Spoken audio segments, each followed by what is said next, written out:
It's times like these where I'm absolutely very happy that a lot of times I just decide to stay away from any kind of trailers for this game or even listening to any kind of music, because let me tell you, hearing this music for the first time upon opening this menu has been an experience, and the past 15 minutes of my life leaned back in my chair and just listening and absorbing and just looking at the image in front of me. But yeah, anyway, hello, welcome and welcome back. This is Jacob, and today we are going to be continuing and beginning once again the narration and character voice acting for the main story of Arknights, episode 14, aka chapter 14, Absolved Will Be the Seekers. It is finally here. It has been once again several months, and I am ready to dive into this and deliver this story to you guys as always. But before we begin, a couple of words, if you wouldn't mind. I'm gonna keep myself short as possible, but as always, to anybody who is new to Arknights and or is bumping into the narration through this very episode, especially for this main story, if you have the question on your mind of, is it fine to consume this story from this chapter even if you are not caught up with the main story up until this point, then the main story is the one place where I will give you a very solid no.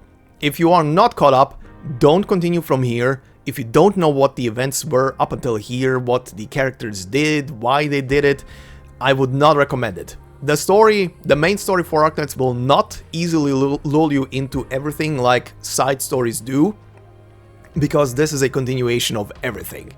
And there are several stories that are connected to this thing, including the just released Bobble side story, which is a prequel essentially for everything, but at the end of the day, it is a story that will definitely have some impact into this chapter. I mean, Civilized Eterna, aka Theresa being playable and a free unit from this chapter, that definitely has some implications back to Bobble that we literally just finished.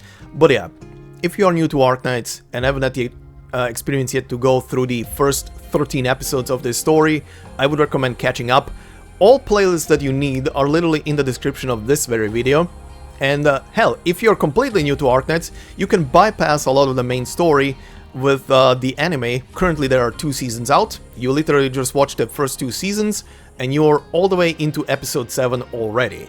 And that's like, what, 16 episodes in total? You can crank that out in an afternoon. And also season 3 of the anime is gonna be very soon at some point. And that one will at least go into chapter 8, aka episode 8 of the main story in-game, so you'll be caught up even more if you just watch through the anime and can just jump in and have an easier way to, you know, digest and see what is happening in the story of this game. But yeah, as of this channel, you can find all the playlists that you need in the description of the video, and especially before going into this episode, again, coming back to Civilized Eterna and a couple of other things, I would highly recommend Bobble. Bobble was absolutely amazing as a story and as a prequel and as a lore bomb for so many things, including, or rather not including, but obviously the doc.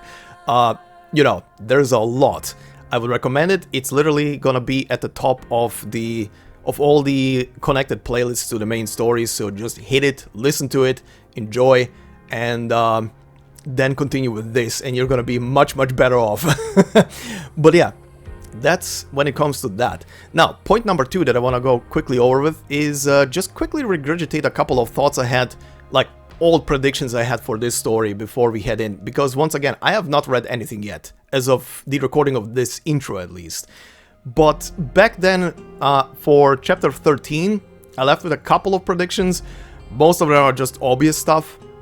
Number 1 being a face-off against the Nachtseher, which is literally at the top of this picture that we are looking at right now. Then Siege finally having a bigger role. I mean, last time she finally stood up and finally accepted her role as a sort of leader. And we do kind of already know from the CN clan that there's going to be a Siege Altar side story. So, connected to the main story, of course, considering Londinium and everything. So, you know, she's definitely gonna play a bigger role going forward, so good stuff there. And then the obvious stuff like Amiya's conversion into the healer class and some other things that are happening around her apparently. We'll see. I mean, at the end of the previous chapter, she did shatter one of the rings on her hands that are essentially inhibitors for the power of Civilized Eterna, the crown. Then we have W accepting a completely different name, sporting giant guns around her, being meta broken as hell, and also sporting giant-ass shoulders that look like they came out of a South Korean MMO, which I still hate, and no one is gonna convince me that those shoulders are cool. No, they're not. That is the one thing about her redesign that I really dislike. I hate those shoulders.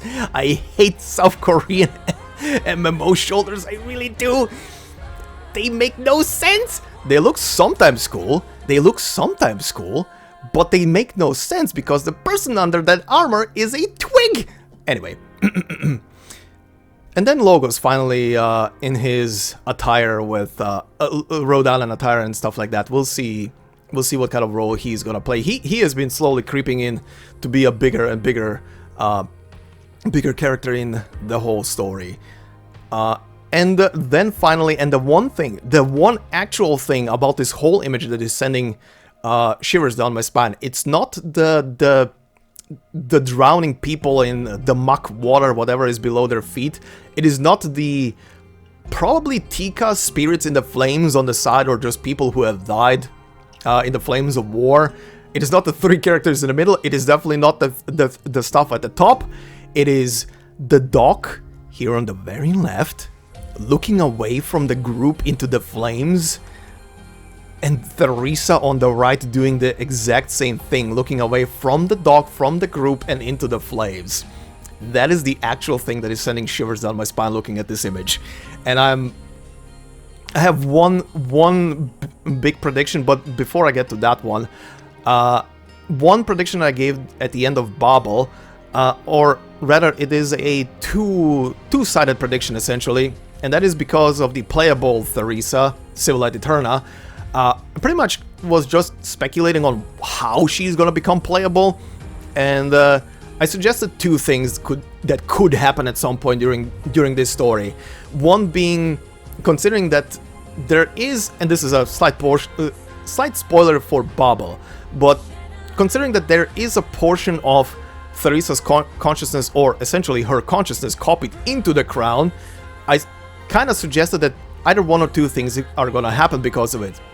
Number one would be Amiya meeting the currently resurrected Theresa, the flesh and blood version, and because she gets in close proximity, one more ring has been now shattered, she has more access to the crown, she might realize that Theresa is in there, or heck, who the hell knows, maybe she already knew subconsciously that she's in there. I mean, again, the ending of Babel.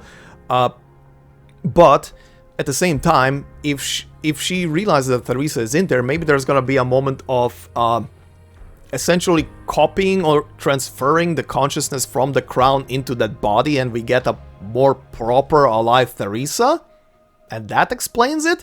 Or, and this one is a bit wilder, and it's gonna be absolutely wild if that's the case. If that's the case, but yeah, anyway.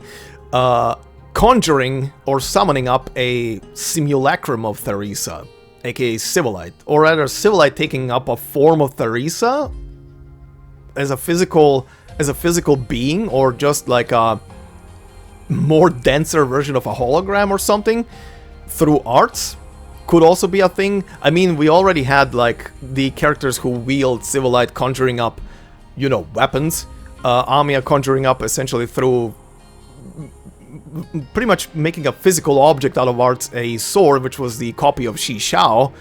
But who knows, maybe that's gonna be the case. She's essentially gonna summon up Theresa, or Theresa decides to just pop up because she is alive in the crown, or she made the crown more alive, who the hell knows. But that's one of the wild ones that I have for predictions. And yeah, one final thing I do want to say, and this is purely based because when I saw this menu image, is because these two are here, and how Babel went and finished, I really, really, really hope, and I mean, it can happen, of course, but I really hope our current version of Doc gets to meet Theresa, and Theresa gets to meet the new version of Doc, because that would be absolutely amazing. And very emotional, to put it that way. But yeah, hopefully that's gonna be our case. Again, I have not seen any of the trailers, and which brings me to a final thing. I will be including clips at the end of each episode, I think I said that already, but considering I haven't seen a single trailer, and I'm gonna watch them after I'm done recording this entire chapter, which is gonna be a mammoth of a job, because there's a lot story in this chapter apparently. But when I'm completely done recording it, if you guys are interested in it, I can, alongside clips at the final episode at the final part for this chapter, include stuff like first-time reactions to every single one of the trailers. Again, the animated trailer, the main trailer. I think there was a visual trailer as well that was released that is apparently completely new. And I think there's another... Oh, the preview video for... I still haven't watched it because I wanted to finish this chapter first before I see it. The very video that spawned the ARG. So, if you guys are interested, I can include those in the final episode, but I'm gonna tell you one thing right now. The preview video 4 will be muted.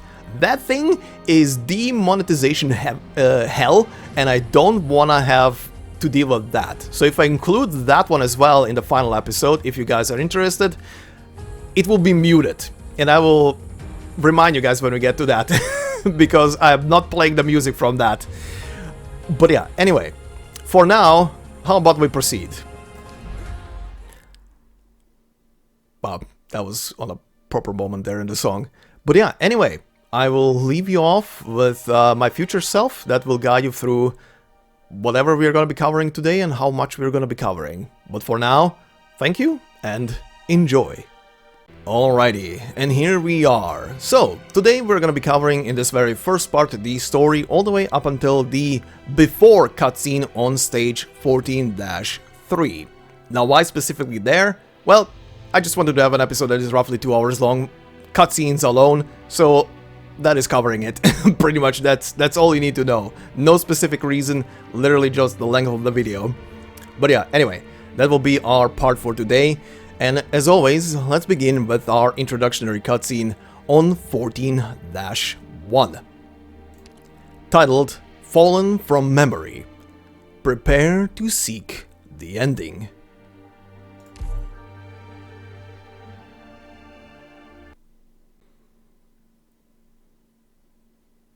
Not every meeting has a beautiful ending, Amiya.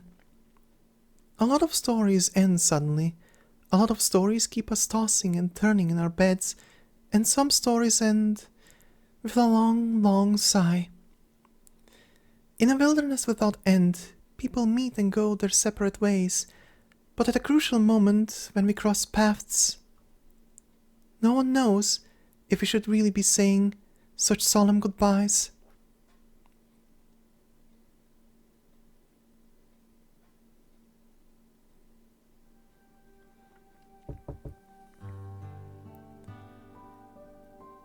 Come in. Theresa, you're back. Amiya? What's the matter? Look what time it is. You should be in bed, if you don't want Kalsid getting angry with you. I know, but I can't sleep. Want me to sleep with you? It's okay. If you still have work to do, You've been waiting for me all day, haven't you? Did something happen? Nope. Everyone's been very nice to me, and I'm keeping up with my homework too. I finished all the assignments Dr. Kalsid gave me. But, I know you've been really busy and I shouldn't bother you, but, I don't know why. I really wanted to see you today. Is that right? Come, Amiya. I'm here. Theresa kneels down and hugs Amiya.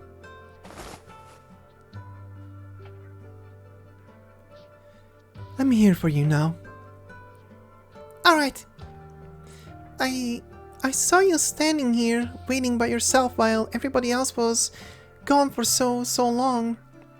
I still remember the look on your face. I don't get it. Are you worried about something? Isn't everyone saying we're about to win? Yes, there's always good news. Our fighters captured another town. we advanced our position once more. Casdell, our home, is closer than ever. But, Amiya, Bobble still has a very long journey ahead of us. Our goal is so far away. I don't actually even know if we're still sailing towards our original destination. Theresa lets out a brief sigh and looks into the distance. Amiya follows Theresa's gaze, but finds nothing. Bobble does not exist to win victories. It never has. Victories and scars go hand in hand, and those scars are far more difficult than we ever anticipated to heal. Or rather, can they even be healed? Theresa's voice is very soft, almost like a dream melted away in water. As a cloud of mist rises, the brief, momentary smile that she had before now seems distant and hazy. The young Kota's girl thinks that, for a moment or two, the woman holding her hand all this time almost seemed to have disappeared into the mist herself. And so Amiya makes the effort to stand on her tiptoes and stretches her hand out. The young girl's soft fingertips touch the forehead between the eyes of the King of Sarkas, and she tries to smooth those knitted brows. They can. They will. Theresa, I still remember what you told me. Perhaps one day we'll be able to let everyone on this vast land fall into peaceful slumber. Right, that includes you and me. Go, Amiya. We have lots of time to talk about the future, but if you stay up all night, you won't be getting any taller. What are you going to do if you're still a teeny tiny bean by the time Rhodes Island is proudly sailing across the vast lands?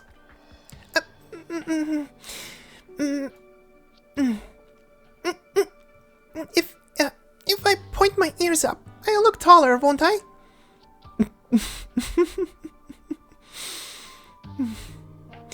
You really don't want to go back to your room, don't you?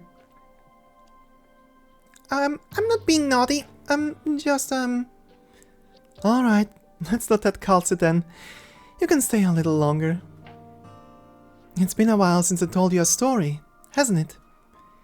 It's okay. I still remember all the stories you told me. A long time ago, there was a great big desert and a tiny little doll made of sackcloth. The little puppet swore he would cross the desert to find the legendary Plains of Hope. But you've never told me how the story ends. Oh, that one, huh? There were a lot of scary things out there in the desert. If I were to tell you, you'd never sleep again. I'm not scared of them. Besides, with you telling the story, I'm sure it'll have a nice ending. Alright. The desert. It was so vast and wide, like there was no end to it. A little puppet had been through many great adventures, and at last he made it. His goal was right in front of him, the Plains of Hope. What were the plains like? The kind of place that anyone would like to call home. The kind of place with all the carrot pies I could eat? With everybody on the landship there too? Maybe. But things are never that easy in these stories. He still had to overcome the last obstacle that stood in his way. The desert was very cold, and the wind there never stopped. In the light of the twin moons, there seemed to be some black-cloaked shadows whispering to themselves, but the moment he looked for them, they disappeared. What were the black-cloaked shadows? They were the echoes of the oldest despair and sadness. If they catch you, you'll never escape them. The shadows whispered among themselves and laid trap after trap to stop the puppet. The black-cloaked shadows didn't want to let the puppet make it any further. They did everything they could to try to get him to turn around. Because if the puppet made it through the desert, hope would start to spread their way, and they would disappear. But the puppet didn't know that. His goal never once changed. The puppet made it past their traps and foiled their plans. All the tricks they had up their sleeves had failed. They were furious, and they decided they weren't going to hide anymore. They were going to duke it out with the puppet and fight him to the death. When he saw the shadows rushing toward him, the puppet took out a long spear made of a needle and some threads. Then he... Theresa, why did they become the echoes of despair and sadness? Well, about that... Did they catch a ripophy? And the pain kept them up at night? Then maybe the puppet could cure them, just like what you and Dr. Katzit want to do. Cure them?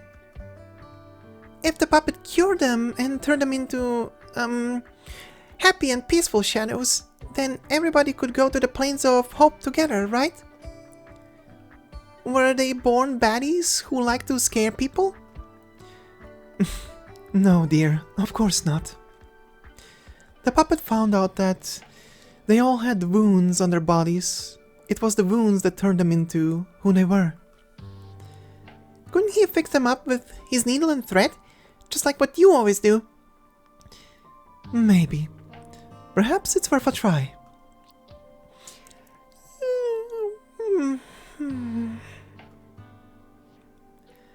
Sleepy? No, I'm not. Did he do it? The puppet tried over and over. The stitches were thick and ugly.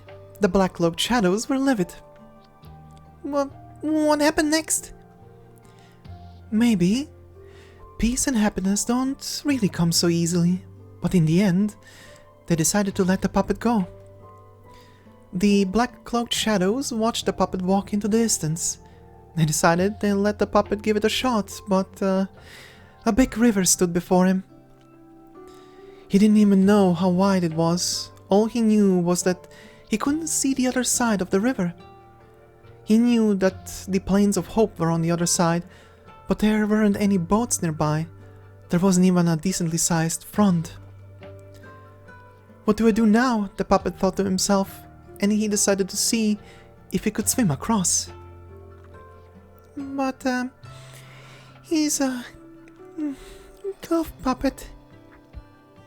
Right, he was made of cloth. If he got wet, he would only get heavier and heavier until he sank to the bottom of the river. But if he stopped here, his journey would have been for nothing.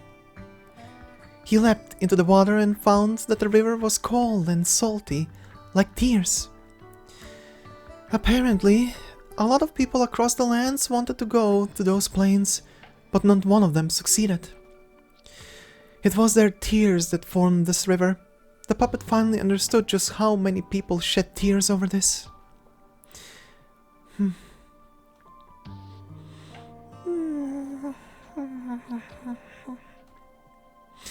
The puppet swam and swam.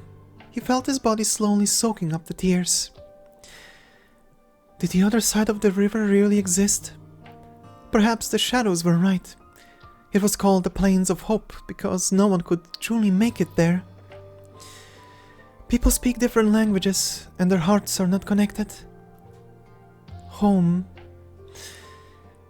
Home. But a river meant that there must also be a source to return to. Sleep soundly, Amiya. Good night.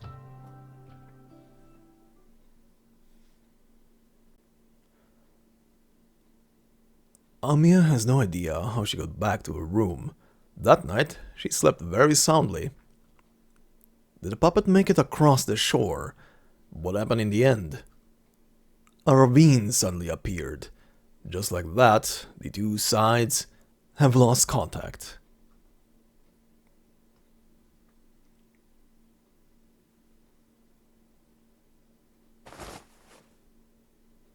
Amiya? Doctor, when did you get back? Is everyone waiting for me? I'm sorry. I'll just need a minute. Good job with the battle. Yeah. It's okay, Doctor. I'm all ready. Let's head over there together. Flashback. We're about ready for departure. Every one of us has to leave Brentwood. Good thing these bones are large enough for us all to fit. The military commission must already have caught wind that we've taken control of the town and the live bone. It goes without saying that the skeleton is of tremendous importance. Their counteroffensive might already be on the way. Perhaps the Sarkas are watching our every move as we speak. Ever since their rapid tactical unit the Witchling took to the skies, it's always felt like somebody's been watching us in the mist. It's unnerving. The battle will only get more dangerous from here on out. We all know that. The Exemplars will not give up their counteroffensive on Londinium. We have no other choice. Victorious people have endured this long enough already. Good thing we seized the skeleton. Under ideal conditions, it will serve as a temporary stronghold. The wounded and civilians will also get to settle down a little. Besides, if what Hodera said is true, it can teleport anywhere, although it might make the user nauseous. This is indeed some much appreciated help, but something is bothering me. Why wouldn't the military commission defend such an important transport to the death? Perhaps they gave up because of the pressure of the battlefield, or perhaps Ducarel, the Sanguinarch, underestimated his enemies. But it's more likely that their plan in Londinium has already reached a stage where they can't afford to worry about anything happening outside. The Sanguinarch still completed his final ritual. That may be exactly why they turned their gaze not to the live bone, but somewhere else. Hodera has finished negotiating with the consciousness left in the skeleton. It will, listen to our proposal. With its help, we will be able to return to the battlefield at any moment. Most importantly, it gave us an opportunity to get close to the airship and the shard. If we make use of this trump card well, just maybe we'll be able to mount an airborne assault on central Londinium. Take out their headquarters directly. Good, I like that. The area around the shard is heavily guarded, and my guess is that the military commission's airship will let us hover over their heads without a fight. All we can do is find an opening for our strike team to enter, and as soon as they've made it in, we'll have the lifeboat depart. That means the strike team can't retreat. But at the same time, we still have to get to the bottom of what's been bothering Amiya. What exactly are the Sarkas planning? And how to foil their little tricks. We won't be able to take the shard with this little time by ourselves, but we still have friends inside a massive city. We need to get in touch with them. According to our intelligence, there likely aren't many combatants stationed inside the shard. Based on my experience fighting their commander, if Theresa is, Amiya, what would you say our chances are?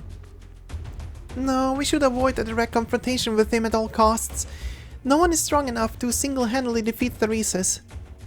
Besides, our greatest threat right now is not a single powerful Sarkas hero. Rather, it is their ambition to see their plans come to fruition. We will only be able to end this war quickly by stopping it from happening. A few squads of their own can't end the war. We still need a Victorian military. It's true that the Duke of Windermere perishing on the front lines is beyond what any of us might have... Forgive me, Lady Delphine. Standing beside you now is an intelligence officer in the service of Duke Windermere, not her daughter. Pay me no mind. The Duke of Windermere's untimely passing has disrupted the fragile balance on the outskirts of Londinium. They are on the brink of war. Until a few weeks ago, I was still under the impression that if the Dukes were to put their minds to it and attack Londinium together, a Sarkas defeat would have been all but assured. This will be a decisive battle, one far worse than what any of the bigwigs have been anticipating. I like to say they wish this upon themselves, but it's the frontline soldiers and innocent citizens who are suffering right now. So, when the time comes, who's going to win? Us, the Exemplars, or the Dukes? Oh, sorry, I guess I shouldn't be asking that before an operation. It's fine. I know what it is you're worried about. But there is no need to worry. A great many people stood up, raised their heads, and woke from their dreams because of this calamity. whether willingly or forced. You are far from the only ones. We need to focus on the problem at hand, how to break through the battlefield for our Londinium counteroffensive, as well as how to stop the Shard's strikes. It won't be easy. The next step in the Sarkis' plan most likely has to do with Originium. It's very likely that they will apply ancient Sarkis research on Originium. We don't have time. We need to decide on our route for our advance. Taking the battlefield head-on is our one and only choice. We received a transmission indicating we have several Rhodes Island support teams on the way. There are many things we will only be able to accomplish here as Rhodes Island. I will command their operation, and I will see our strategy executed flawlessly. And put this crisis behind us. It seems none of us have any objections. That being the case...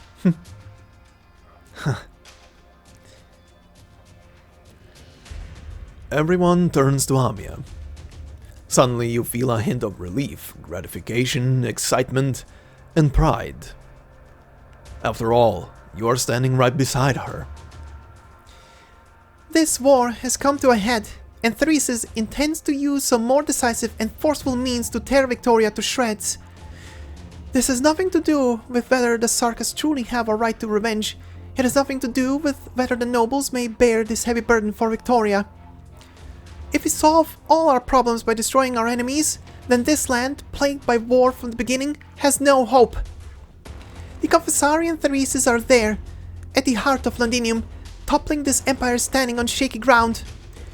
I will go to them, and I will stop them. For that future, and for the future of all.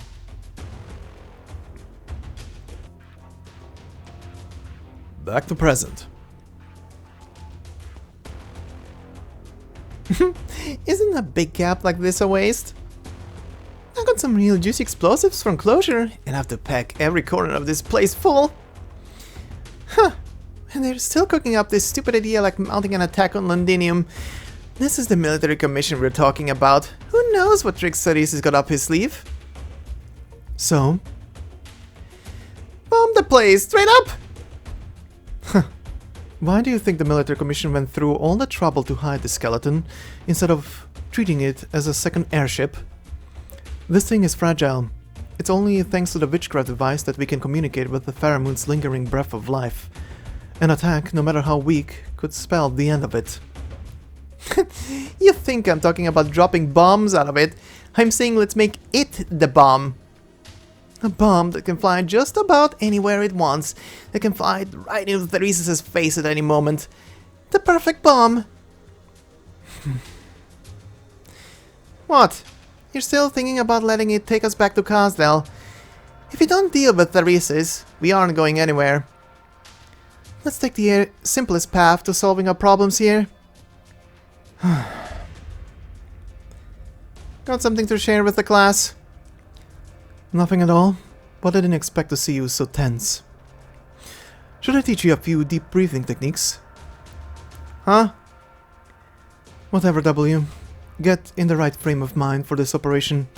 Otherwise, no amount of explosives is going to fix what's going on in your head. That just means we're gonna need even more bombs. If you say so. Ines? What? Remember when we ran into that lich the other day? Never mind, forget it. You're wondering whether the Theresa out there is real or not again, aren't you?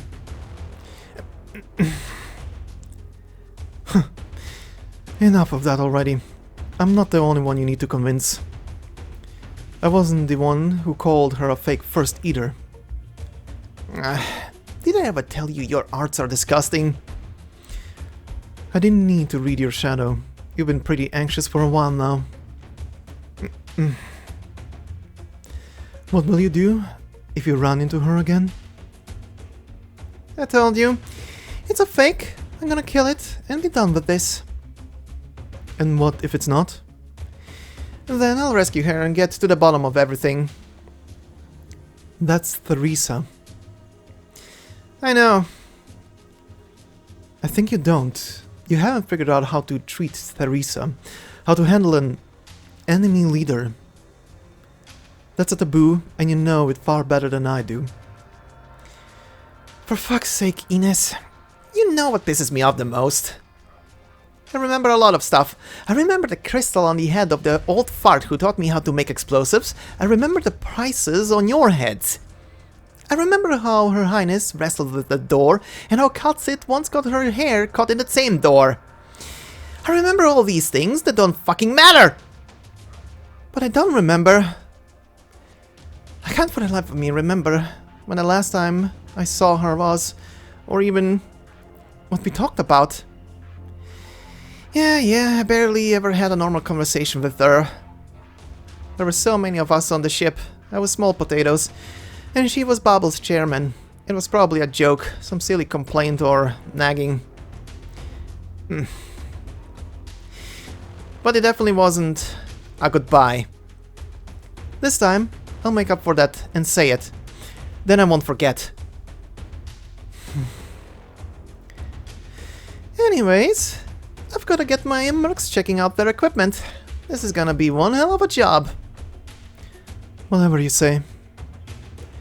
But if your legs give out on you and you need someone to give you a good kick in the ass, you know who to call.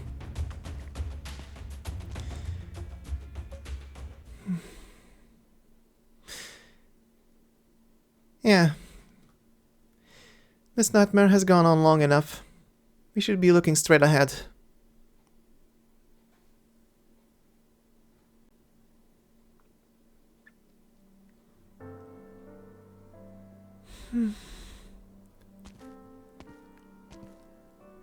All preparations are complete. The airship is ready to take flight. Yes. It'll be over soon. Come, walk with me one last time, Theresa. Very well. The military commission of Kazdel has secretly constructed airship docks just like this one in the support layers of several sectors throughout Londinium. This is the largest among them, and it is where the airship was born. The ship is seen as a terrifying weapon of war, a herald of destruction, and a flying fortress. But very few are aware of the original intent behind the airship's construction. It is to uncover a buried secret. And beyond that, it is to break free of an eternal shackle. The brother and sister are walking in the great ship dock, down a long passageway where every Sarkas they pass stops and greets the two of them. When was the last time they had a nice walk like this together? Thinking about it, compared to the amount of time they have spent together, the days that have passed is nothing. But they were also long enough. What's on your mind, Theresa? I suddenly remembered that when Kazdel was rebuilt into a nomadic city, we stood next to each other on the city walls, shoulder to shoulder, just like this. It was supposed to be a happy day, but then it rained. Some said it was a bad omen, but I still remember how the soul furnace's flames looked all the brighter in the rain. And there's more. I'm suddenly remembering so much. It's been too long. It has been too long indeed. From Kazdel to Kazdel, our goal lies right before us. There is but one last step in our plan. Those who walk after us will find a great city standing tall upon this land, and we Sarkas will do as we wish, seizing control of our own fate. I need you. Yes, I know. The warriors who once firmly believed in your path, the girl who is called the King of Sarkas. They've all come before you now. Of course they came. I've always believed they would. Have you decided how you will confront them? I've never once been confused, but I had hoped this day would take longer to arrive. Now that it's come to this, I actually feel I underestimated those I should have faith in. Theresa, I'm delighted. I'm delighted that even after we made this decision, they are still willing to stand up against us. They are decisive and strong, and they are growing at an unimaginable pace. Perhaps they will make their way to you in the end. They may be much stronger now than the woman I was, the one who couldn't accomplish anything. I'm looking forward to it. Then, it's time for me to leave too. Theresa steps onto the airship gangway, while Theresa remains where he stands, quietly watching her. Theresa, this time we should bid each other a proper farewell.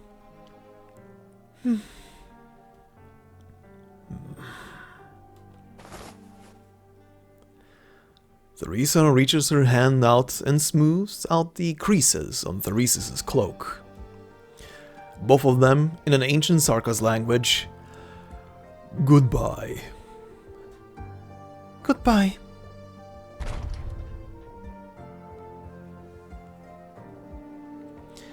The silence lasts until the steel door closes and its thick shadow shrouds the two of them. They say nothing more.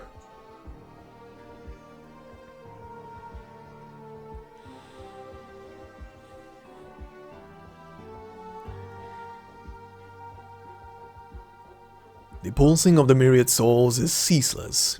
Theresa lightly closes her eyes to bear with its surge. The endless murmurs are like the tide.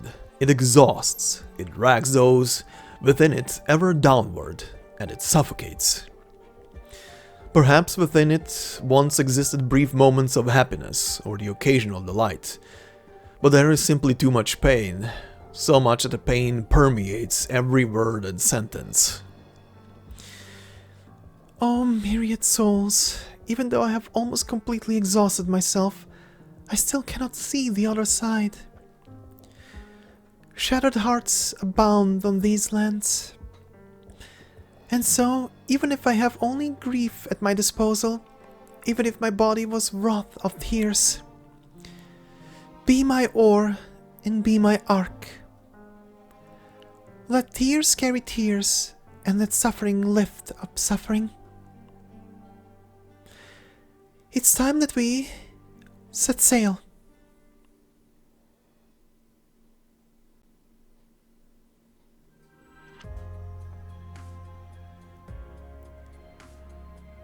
Logos is examining the bone whistle in his hands. He knows every pattern carved into it and every wear and tear on its surface. He remembers receiving this from his mother when he was still a small child.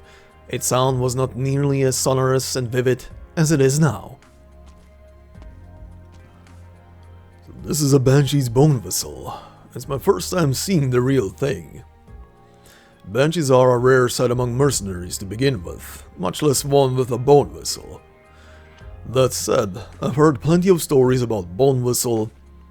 It's a symbol of terror. Its sound foretells death's pursuit. The Banshees portend death and willingly serve as the embodiment of death and danger. But I rarely ever saw you use the whistle, not at Babel all those years ago, or at Rhodes Island now. The vampire accused you of rejecting the power of your bloodline. It already sounded. It need not sound again. Metaphors about death itself are a dime a dozen, but what comes after death? True, the Banshees portend death, but nothing more. If death wasn't the end of all beings and there was more than nothingness after the toll of the death knell, then this foretelling would have been meaningless. That's why we set down the bone whistles for bone pens. New meaning is born from the pen's tips, while the past is only recorded by the same tips. This is why we stand together now, Hoderer. Is that right? Yes, toward the other side of death. Rebirth. It matters not what Theresa intends to accomplish. This war will not and cannot be allowed to develop into a raging fire that destroys the Sarkas, as history has seen countless times before. Having burned for so long, this hatred cannot be easily extinguished, but we can stop it from engulfing all souls upon these lands. That includes each and every race there is. Doctor, hold on tight. The final battle is able to begin. The Farenwood skeleton wriggles its body and once again dives straight into history. The fragments of time are like bubbles in a muddled stream. After they break up, the remains are still vague and indistinct. Amiya feels the rippling space-time rushing past her. You look at her and see her eyelashes twitching. What exactly does she see? Perhaps nothing more than reflections passing by, or fleeting hallucinations. The distance between memories and history is always much longer than we expect.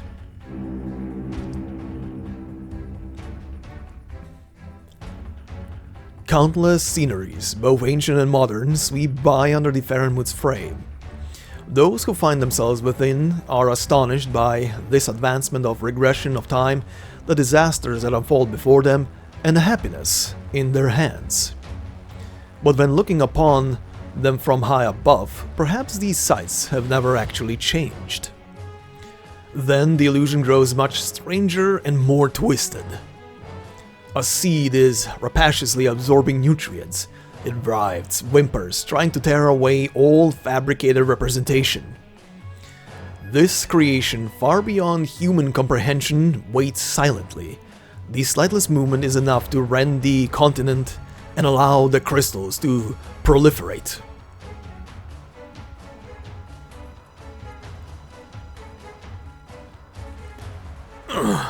No, this isn't right.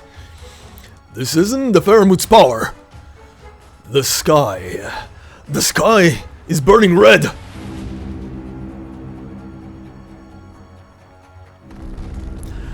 The live bone is out of control. It's been pulled off its original course. Are we under attack? Prepare to meet the enemy. Ready damage control. Guard the entrances to all cabins. Watch for attacking aircraft. We're preparing anti-boarding measures. All non-combatants, retreat to your shelters. Mercs, fan out. Don't let any drooling morons onto the ship. Any damage reports? I'm checking, but what's going on? This makes no sense. The sensors I set up all around reading normal. The skeleton's not damaged at all. I just got word from the observation post. They've spotted no enemies. We're losing altitude. I can't control it. What the fuck is happening? Isn't this skeleton your best friend, Horderer? Get it to chill out. Horderer, can you adjust the course at all? We mustn't land in the center of the battlefield. I'm trying. Buckle up, everybody. I don't want anyone getting flung out through the gaps in the bones. I've sent out all of my drones to try to pull the Farenwood bones back and reduce the impact of the crash. Don't get your hopes up, though. Our descent isn't slowing. Going by the current speed. We'll hit the ground very soon. The meaning of language shall grant us wings. I command these words to lift this fate.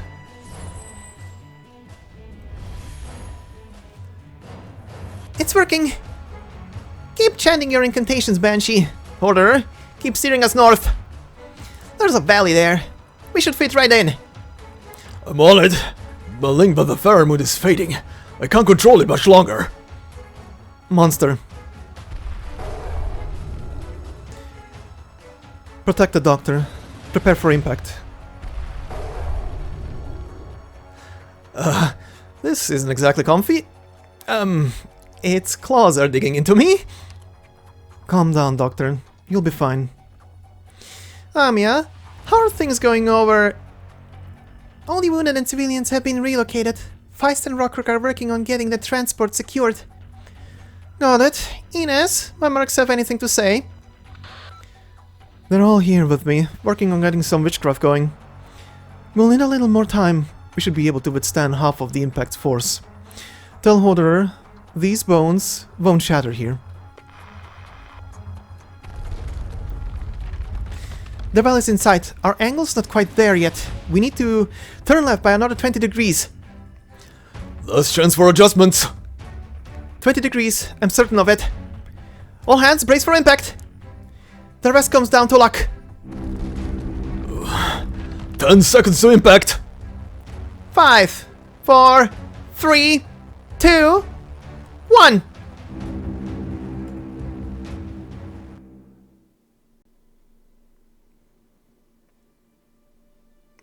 So yeah, bubble. Very important. Especially when the very first scene in this new chapter is literally a callback to a certain story that was told to us in the Bubble story. And yeah, Bubble, important. Oh boy, this will be a chapter. Especially you know they're cooking when the first cutscene, this very first thing here, is literally 40 minutes, roughly I think. And yeah, you know they're cooking when that thing is super long. But damn, so many characters, picking up right where we left off. And I don't think Hoarder ever did his whalebone driving license. I think we need to send him back to driving school. Anyway, we move on to stage 14-2, titled Operation Meeting. And it says, the origin of all has been revealed, and all shall return to it. And like before, I will be splicing these two scenes together, and then once we're done, I'm gonna be introducing the new enemies that appear from here on out. So then, let's begin.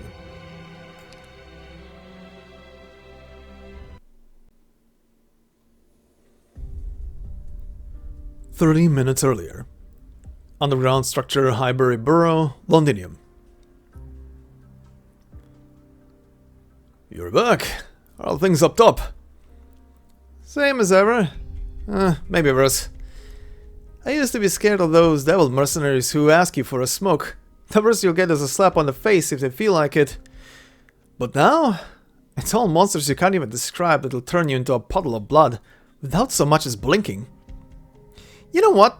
I've been sleeping better, because I know there's nothing but death if I run into one of them. Are these Sarkas still grabbing workers off the streets? They didn't see anything.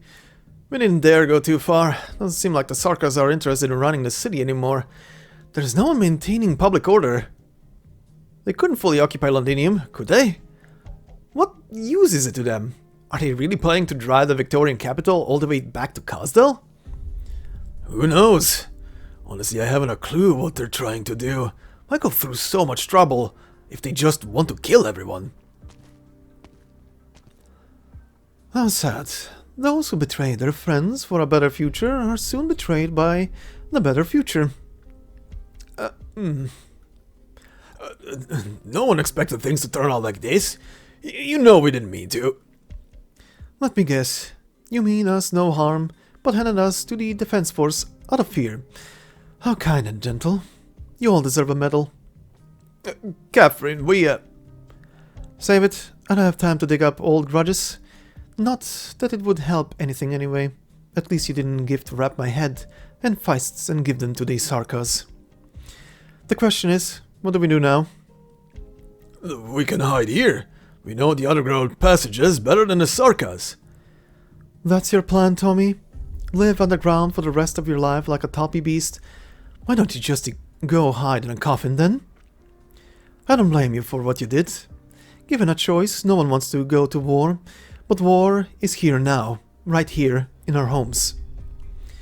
There's nowhere to run. I ran into a few fellows who said they could get us some decent weapons. I reckon... is that thunder? Rain would be really nice right now.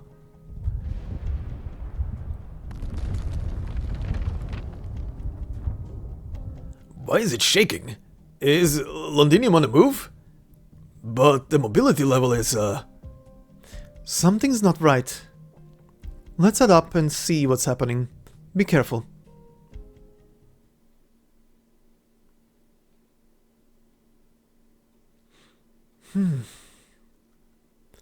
What is it, Catherine? You're blocking the window! The massive silhouette of the shard is just visible from here. The most familiar sight and pride of all who call Londinium home. But the annoying yet comforting blankets of clouds above are nowhere to be seen. Wait, what's that on top of the shard? Take all our supplies and contact everyone we can. We need to move deeper on the ground now. Hurry!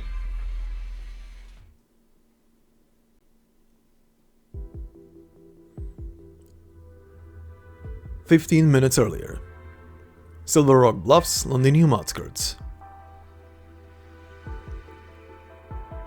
We're approaching Silver Rock Bluffs. That means the attacks will start soon.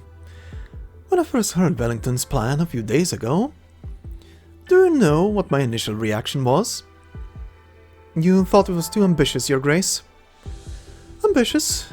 I think you mean crazy. Yes, crazy. He wants the entire Allied force committed to the front lines, 13 dreadnoughts, 45 assault ships, 172 gunboats, 86 transports, 10 support ships, all our artillery, and 180,000 infantry, including the entire reserve. It wasn't an inquiry or request, it was a notice, almost an order. The Duke of Wellington has also abandoned the traditional Gaulish formation of multiple battle lines, instead having all fleets form single files to penetrate the Nachtseher line all at once. Gododin and our forces are to be responsible for the fire support and clearing out casters in the Sarka's rear, while Wellington's vanguard charges at the center of the Nachtseher formation. The Silver Rock Bluffs, currently under Sarka's control, is a key pass between the Redmane Mountains and the Duskglow River, and a highly defensible position. The enemy can easily retreat towards Londinium, even if we win the battle. I would have staunchly opposed the plan if it was not Wellington who proposed it. But you and the rest of the High Command eventually consented to it. We've seen similar tactics in the military academies. They were the same tactics used in that legendary battle of the War of Four Nations in which Duke Wellington fought. The Victoria and Lithanian lines split the Gaulish lines into three and quashed their resistance. That battle put Victoria on a new course for the next several decades. Glorious as it may be, the past is no place to find refuge in. Do you also think the Iron Duke has grown old? Wellington is a military genius. He commands battleships with the same ease and grace as a Lithanian virtuoso. I have never seen anyone quite like him. He is not one of those fools blindly chasing the glory of the past. The Sarkas is not the end, but merely the beginning of the end of the real battle. As for here and now, it's not just Wellington who needs a decisive victory. The Sarkas have the shard, and they have successfully fired it before. They could attack us anywhere in Victoria at any moment. However, our war scholars deem any losses from Sarkas catastrophe attacks to be within acceptable limits. Those losses will not compromise our ability to achieve our strategic objective. The Sarkas have not refueled Londinium since it deviated from course. The city is immobile as of now. Once we take the pass at Silver Rock Bluffs, the Sarkas will no longer have a terrain advantage, and the Allied fleets will have a clear path to Londinium. Indeed, if everything goes well, we will be able to end this meaningless stalemate as quickly as possible. Yet the word stalemate isn't an apt descriptor for the Sarkas and Victoria. Telegrams from the caster hold are increasingly impatient. One cannot fault or backers for it. War is far too expensive. A promise fulfilled too late is a promise unfulfilled. Are those the cannons of Castral going off? The Duke of Wellington's attack has begun, but it's not time yet. Your Grace, what's that red light coming from the distance? That light, it's coming from the top of the shard. Hail Wellington right now, we must...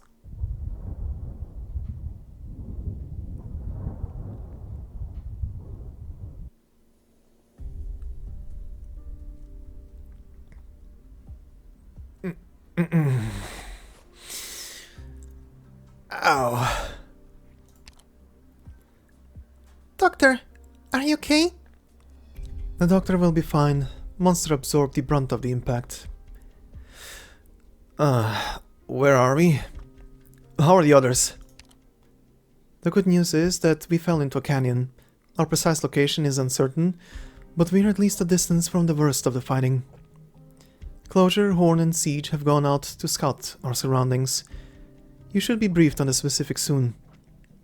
We're still assessing our personnel and equipment losses. Preliminary reports indicate that pre-impact measures were effective and losses are acceptable. Medical and engineering units are already at work. I'm afraid there's been some troubling development. The sky, it's red. Watch your step and keep up with us, Doctor.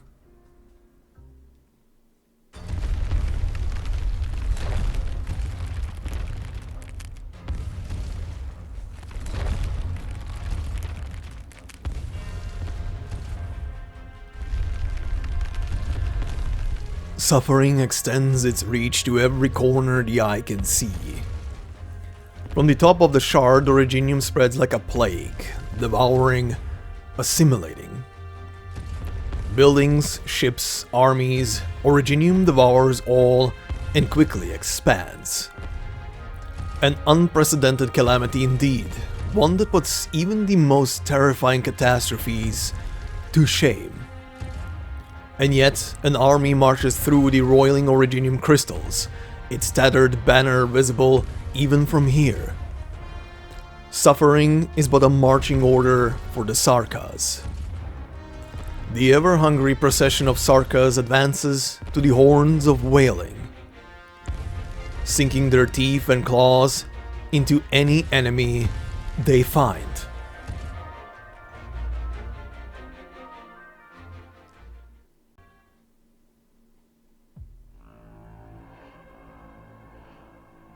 Bloodstained boulders litter the wasteland as far as the eye can see, looking decidedly out of place. The whipping winds have ceased, giving way to a rising fog. The withered grass remains unstirred, yet countless tattered bandages already dangle across. Sarka's warriors stand in line, soundless and motionless, waiting for the embodiment of death and decay, the master of war, their king. A withered figure emerges from the death-filled fog. On the hills he stands. Through the swamps he passes. Out of the fog he glides through wind and sand, rising from the withered grass. And upon the art's ritual circle he descends. Tattered stripes of cloth fall to the blood-filled columns, like a bony hand caressing a tombstone.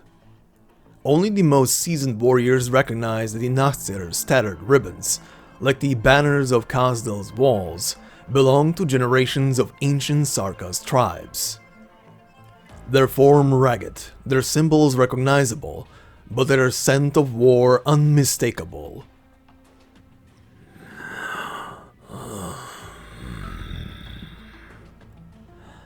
The Karel, Regent's Crimson, Prince of Blood.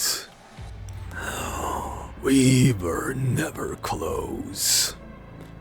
But the contribution that you and your blood made to the war is undeniable.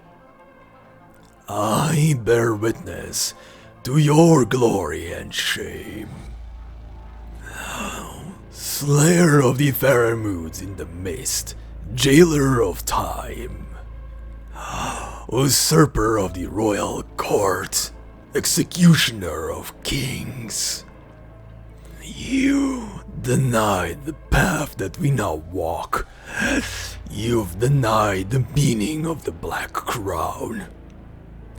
But you gave your first and final drop of blood to the Sarkas. Your power shall not fade away, nor shall your anger, your hatred, your ambition. He spreads his arms wide. A black fog of decay rises, swallowing every boulder. Red fades into sand and dirt, vanishing into the mist. The warriors do not speak, but the earth begins to rumble as ancient witchcraft spreads across the battlefield.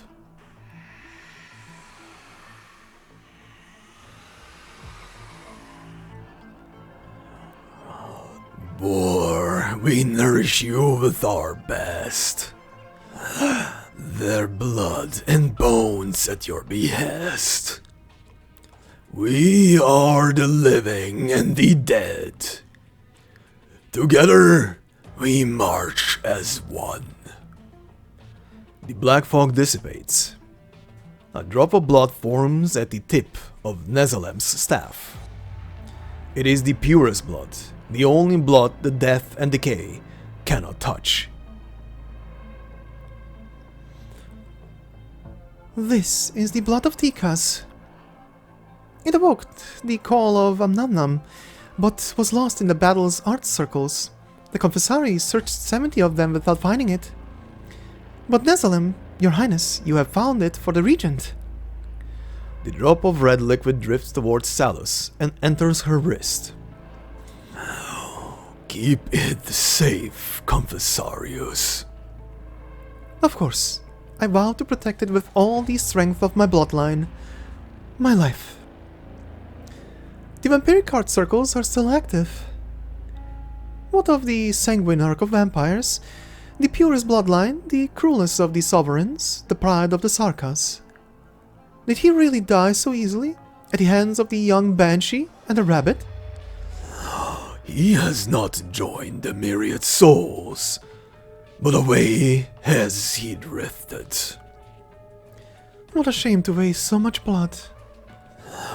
Meddler of bloodlines, do not desecrate war and death with your flippant insolence. Apologies, your highness. I was merely lamenting the loss of the sanguine arc. Then keep his legacy safe. His blood will continue the fight with us. Of that, I have no doubt, sovereign of the Withered Court. The blood of Tikas will fulfill its duty. If a mere tremble of Amnanam is enough to burn the heaven red and bring upheaval to the earth, then its final descent shall free our fate from the manipulation of Originium, as the myriad souls have so longed for. Fate. War will crush all obstacles beneath its heel, even fate.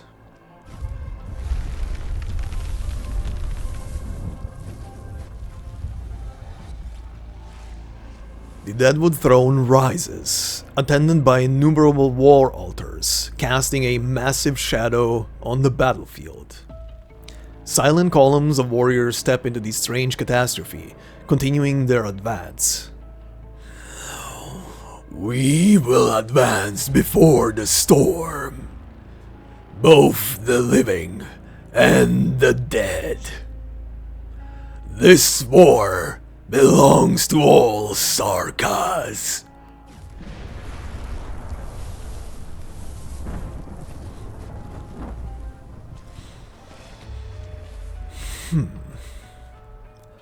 A new beginning.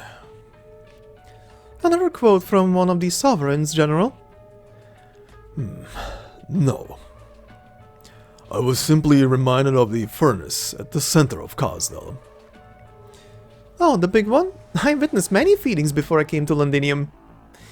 It is an honor for a fallen warrior to be fed to it, becoming the fire that propels our progress. But it never seems to be sated. Small wonder, the flames of a revenant's rage only burn stronger. Nadine, would you call the nomadic city by the name of Kazdal your home? What is the meaning behind the question, sir, when the final battle has already begun? I was raised on the battlefields outside Kazdal. The black rocks and those bones of my fallen Nachtserer are the only things buried beneath the city walls and wheels.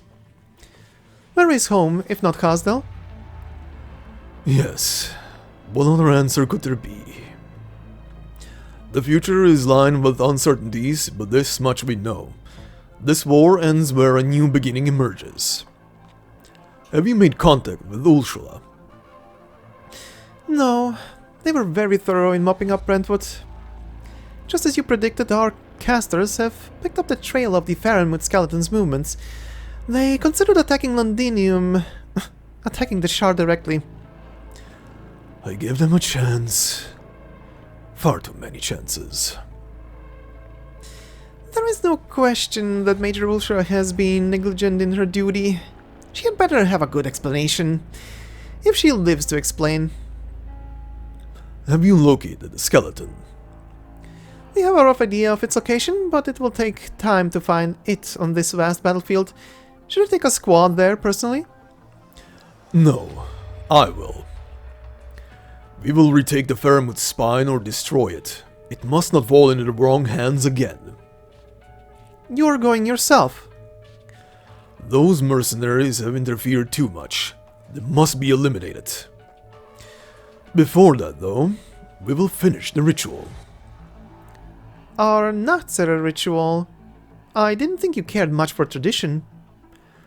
Cyclops, Lich, Wendigo, Banshee. More and more have left. You've never seen these royal courts in Kazdal, have you, young Nachtseher? I suppose not. Other than the Nachtseher, it's mostly been vampires. Not the best neighbors, but you start to miss their smell when you spend enough time in Londinium. The blood of the fallen has returned to the earth. There will be no new prince of the Crimson Court. How many sovereigns do the Sarkas have left?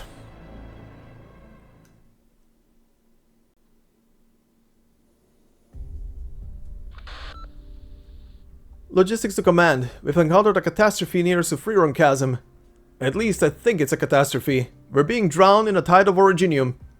The ship has lost power. Weapon systems severely damaged. All systems inoperative. Defense systems offline. No response from arts unit. I repeat, all systems inoperative. Enemy spotted. Taking heavy fire. Mobile arts device. Data. Automatic record. None of these messages made it out. The entire communication system is scrap. To think that so many have died to protect this little metal box. I salute you. Ugh. Oh, that bow hurt. I shouldn't take my hat off. Our foe is unpredictable, aren't they? There's enough intel about the shard to fill an entire building. But you and I must take the blame for our present circumstances. The man in a hat looks down at his counterpart. The man on the ground lies motionless, buried to his chest in crystal-filled dirt, but the little box that he clutches in his left hand remains spotless. The Trilby Asher pulls the rim of his fallen comrade's hat down, covering the face that no one knew to begin with. It took a little more effort to retrieve the communicator, but war has made him a rather proficient undertaker. Intel retrieved. Communications are still being jammed by severe interference. A little progress is better than nothing, I suppose. The Duke of Fife and the 6th Infantry Battalion were ambushed. The landing attempt on the Crumley Plate has failed. Unable to reach the Duke of Gododin's scout fleet, Catalay has been lost. Large-scale, unanticipated geological changes across the Silver Rock Bluffs front. Active orogenium concentration above threshold. No good news. Are those troops? The ID code is... My, what a miracle. I'm a lucky man indeed. Huh.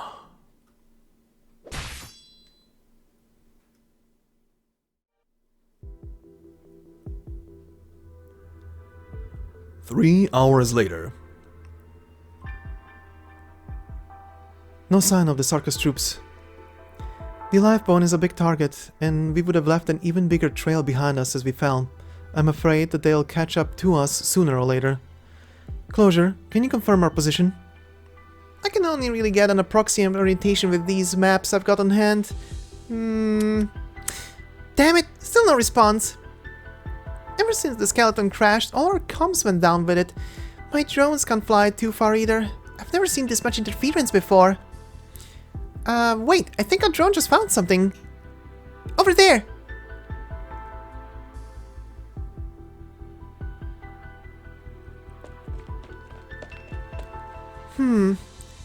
What's this? A voice recorder? Makes sense, I guess. On a battlefield like this is the next best way to relay intel, short of just shouting. That's the Duke of Castor's crest. Let me have a look. I'm short on time, so I'll make it brief. The Stone of the Sword has arrived at Silver Rock Bluffs. But the Sarkas and their tricks are worse than we thought here at the front line. My advice is head to the battle from the southwest, bring the sword. I have honored my vow, so the rest is up to your highness.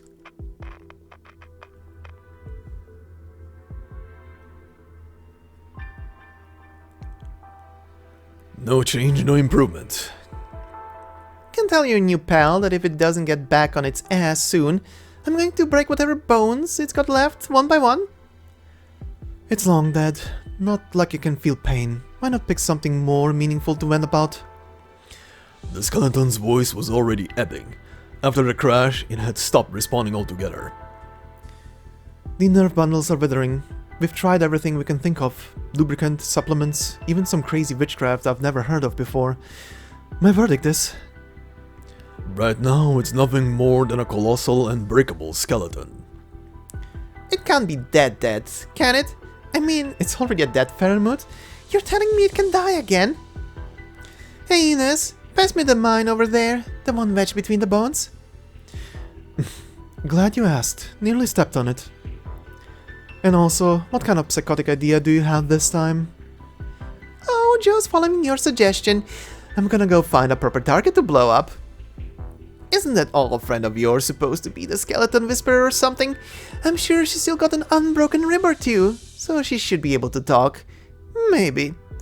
Well, she will, if she knows what's good for her. Ursula. She does have plenty of the Faramut's secrets, and it's clear she hasn't told us everything. But I have the feeling that she won't be able to help with this particular problem. Right. The source of our troubles is what's hidden in those dark red clouds above our heads. That's exactly it. Ah, the all-knowing Kaltzit. Let me guess, you've got even more bad news for us. Regular catastrophes have no effect on Faramuts, even if it happens to be one that has been dead for several centuries. The tunnels that it travels in can even drill through time. So how is it that a storm can seal them off? What's happening here is beyond the scope of a mere catastrophe. As we were falling, I had a vague feeling that the enormous ancient sentience remaining in these bones had gone somewhere I could not touch. It died its true death? Is it free now?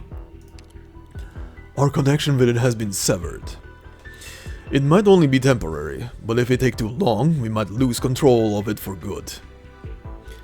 Your deduction is correct. Upon his inspection, Logos confirmed that the Sarka's witchcraft cast upon the skeleton is being disrupted by a massive source of energy. It seems the vampire's ritual was completed. The Confessarius, Quisartushtai, is aiding Theresa's and has achieved what the Sarkas could not for millennia. Calls it in ancient Sarka's language Amnanam, an ancient wound that refuses to heal. The Kunabula, cradle of suffering. Mind skipping to the part we can actually understand? I don't have all day. It was the first curse, just as it was the first Originium. Isn't it just a legend? You know, the made-up kind in the storybooks that Hoarder loves to read? Legends are a shadow of reality, despite all the untruths and half-lies painted over them. They say nothing of the fact that this is a Sarkas legend, a Tikas legend. Sounds to me like Theresa is cooking up some real serious bad shit to hang over Victoria. I fear that this too is the reason he chose Londinium as his base of operations. The shard's ability to influence catastrophes and Originium is already sufficient for it to become Amnanam's beacon. Across all of Terra, as it is now, this is the one place that it can descend. Well, out with it then. How do we wreck the thing? At Terra's current level of technology, there is nothing we can do. The only good news is that it has not yet fully descended. Have you figured something out, Logos? The drop of blood that the vampire possesses, the one he calls the blood of Tikas, it is still fulfilling its duty.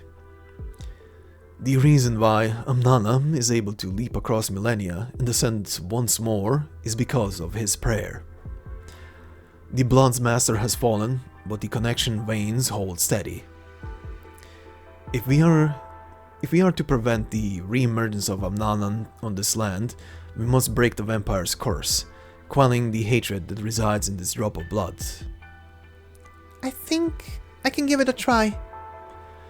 I was blighted in battle with the vampire, and its influence on me has not yet waned. By virtue of this, I am able to sense where the blood of Tikas is. It is at the rear of the Nachtzer army. It will likely be protected in a Confessarius altar and heavily guarded. The amount of time required to break through the entire Nachtzer defensive line would be too much. We could cross the Red Main Mountains, bypassing most of the war zone. Taking that route carries a similar risk to storming the battlefield. Our observational reports indicate that the Red Main Mountains have been completely transformed by Amnanam's influence. They are now blanketed in active Originium. I need not remind you of its extreme danger. But it might be possible. Shining has gone ahead to seek out Quisar Tushtai, and if things go well for her, she will be able to come to our aid. I support the doctor's decision. It's the plan that saves us the most time. If we keep delaying until the Amnanam Dr. Kaltzit speaks of completes its descent and is used by Theresa as a weapon, then we will have lost any chance we might have had to turn the tide. Even if there are risks, we must forge ahead. I'll need your help, W. You need some hands to guard this pile of bones, right, Bunny? Right. The skeleton is crucial to our next operation. Besides, Hodor needs it too. There is no doubt that the military commission has been watching us ever since we crashed. The way I see it, it makes no sense to hand back something we fought so hard to steal in the first place. Give me a time frame. The time now is 1800. 3 days. The surrounding terrain has been completely transformed. We will need to pass through a wasteland filled with unknown dangers. Given also the fact that battles with the will be inevitable in our journey, I estimate at least 3 days to handle the blood of Tikas. An immobile skeleton makes for an extremely conspicuous objective. Guarding this site will not necessarily be easier than the raid you carried out on it. I propose that Ascalon stay behind and help protect the lifebone. But my job is to stay by your side and keep you safe, Doctor. During the Sanguinarch's attack, it was my error that led to your injury. A dangerous mistake I do not intend to repeating. The lifebone is vital, and Manfred is likely to order an assault. You understand him well. I agree. The Sarkas will be reliant on their commander personally overseeing the battle and making decisions. If you are able to stem Manfred's advance, then that might relieve pressure on the mercenaries. I will respect your decision. What about the gang of useless Victorians? Are they going with you? We will head to the front lines at Silverrock Bluffs. Wait, are you saying you want to lead just a couple thousand men, some of whom are civilians who've barely held a weapon, straight into battle with the Nachtzer army? You have your legend, Sarkas, and we have ours. We have the size of kings, the blade that can cleave catastrophe in twain. Since the Sarkas have controlled the storm, then it's time that this sword plays its part.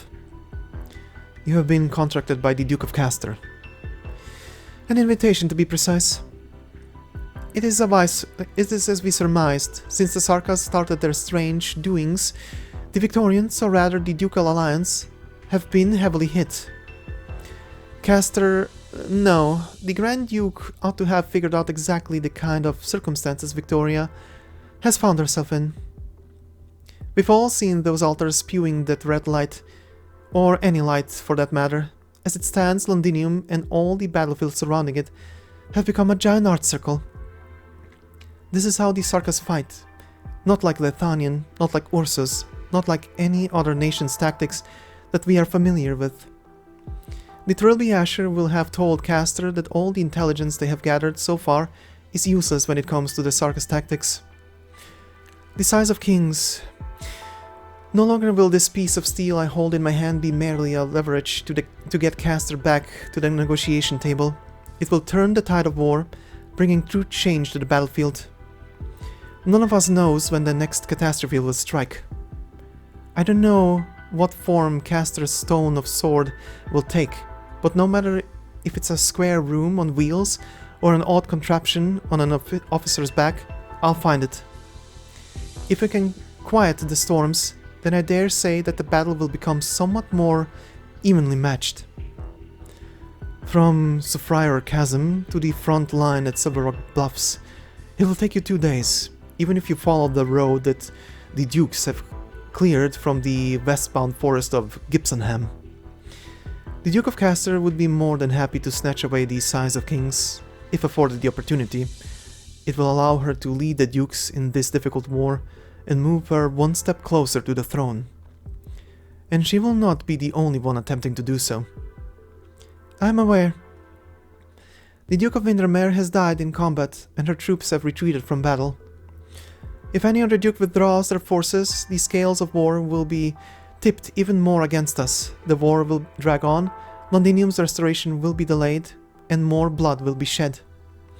For Sarkas and Victorian alike, this is the battle that will determine our ultimate fate. And as for us, we are the exemplars. Wherever a miracle is needed the most, is where we will be. Besides, if this sword really can calm storms, as the legends say, I dare say it will help speed along your journey to Londinium after all this. Closure. How'd you know I was done with my preparations?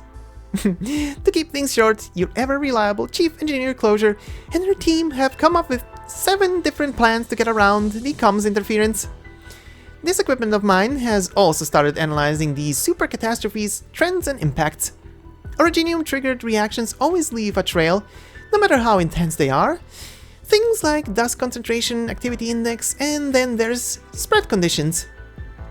Well, I'm sorry to say that all these metrics are pretty high, as expected, so we can't tell what's going to happen in the most dangerous regions.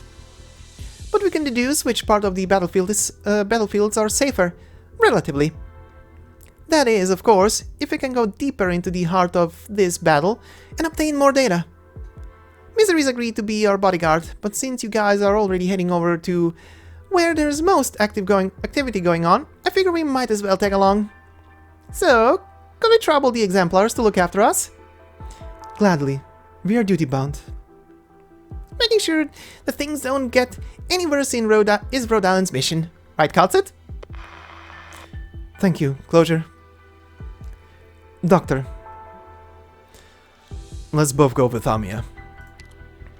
Our path might be the most dangerous one of all. But I'll keep you safe, Doctor. Just like always. I know you fear for the safety of each and every operator, which makes you hesitant to choose. But the truth is that I need you to come with me.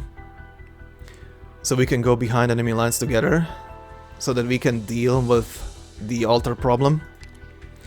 There is no changing what we will face during our final confrontation.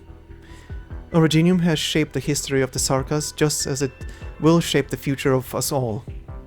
Perhaps you still have misgivings about why Rhode Island must intervene in this war. I did not have the opportunity to explain it in the past, and nor could I give you a precise answer. I have never doubted that the dark clouds above the shard concealed some dreadful unknown, Yet when it has revealed itself, as it has now, I still find myself confronted by mixed emotions. I'm not one to explore the subject of fate, especially not yours and mine. But now, fate has reared its head and is coming our way.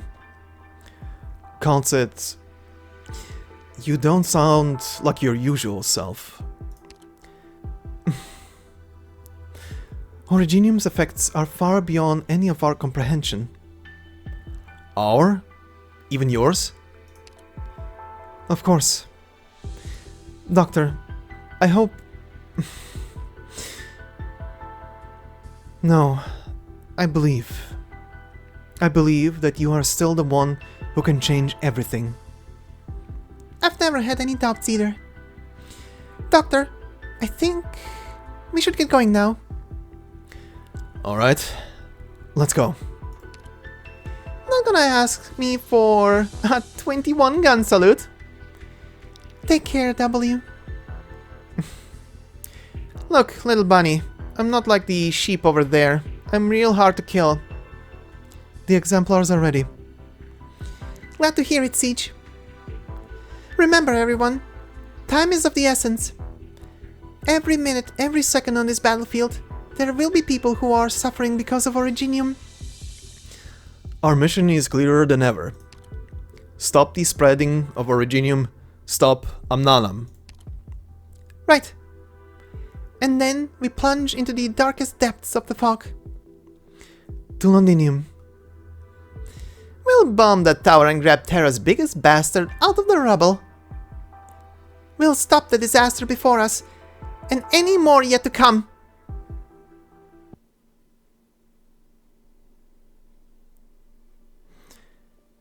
This cutscene is the very reason why I didn't want to stop here. Because it's literally close to 30 minutes of the characters discussing their next move.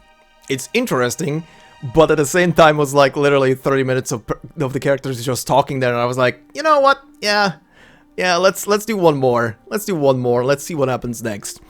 But yeah, first off, the Nachtseher has a redesign, and I like it a lot. Clip will be in the end of the video for that reaction. The new character that appeared, Nadine, that is with Manfred. Reaction to that one also should also be in the clip section at the end of this video. And I don't know, I'm probably gonna add also also the little reaction to Trilby having a compatriot behind himself in that moment. But yeah, that was a lot of things, and then a lot of talking afterwards. But anyway, we have one new enemy to add here. Here, by the way, I am on adverse difficulty set over here, so I'm gonna be going mostly over the elite versions of enemies, but we do have one new enemy, which is the Elite Sarka's Withered Vanguard. Elite commanders of the Nachtseher King's armies, adept with extreme Originium-rich environments. Originium dust sharpens their blades as they slaughter their foes until death comes. With each commander fallen, the Legion advances in great strides. Moving on to the training stage, titled Special Environment Adaptive Ops, learn to fight in extreme Originium environments. And so I don't have to switch back to the other difficulty. This is the enemy you will face on standard difficulty, and I believe on story difficulty, and it's the Sarka's Withered Guard. Elites of the Nachtseher King's armies, adapted in Originium-rich environments. They draw power from Originium dust and fight until death claims them as nutrients for their comrades. When it comes to what is happening on the stage, not much there, pretty much just teaching you how to deal with it. Considering a recent discussion I had with someone on the Babel story, I did record a voiceover for the little bits and bobs of that whole part in the clip section at the end of the video. But anyway, moving on to 14-3. Hammer and Anvil, Vanquished. Here we wage war on death.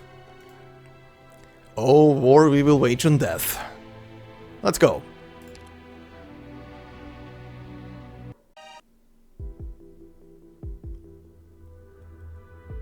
13 hours into the operation. The further we go, the more dire the situation becomes. Freshly rent canyons, diverted rivers, pathways that withstood the weight of great nomadic cities, now torn, distorted, warped beyond recognition. The maps of the past are now no more than scrap paper. Every trail must be charted anew. There is no doubt that the blood of Tikas lies this way, though. Our bond yet hums. The closer we get to the heart of the battlefield, the higher the rate that the Rhodes integrates with all information. The rocks, the soil, the waters, the peoples. Rhodes' influence has its clutch around virtually everything on Terra, yet perhaps we have long forgotten the fundamental principles of how it works. What did you mean by information just now, Katset? Perhaps you shall find out rather soon, Doctor. Or maybe... no, never mind. Objectively speaking, this Rhodes-contaminated terrain does give a tactical advantage to Theresa's military operations. In contrast, the Victorian front is all but shattered. But this level of Rhodes activity still pales in comparison to the catastrophe strike earlier. Theresa will never use Rhodes so recklessly just to gain a slight tactical advantage. This much I know of him. He knows the consequences. Sounds like we're in for a difficult journey. There's a vehicle heading this way. Halt! The truck shudders to a stop as several familiar faces hop off. Master Banshee and the King of Sarkas. I told you we shouldn't have taken this road. We can't run away now. Well, it's not like they're bad guys. Weren't you supposed to stay at the lifeboat? Well, I'll be honest here. Master Banshee, Your Highness, we were scared, terrified. Having to stay inside that skeleton and not knowing who or what might come running over the hills to attack us, so we ran. I know that desertion is a crime, but we were never going to be any use, were we?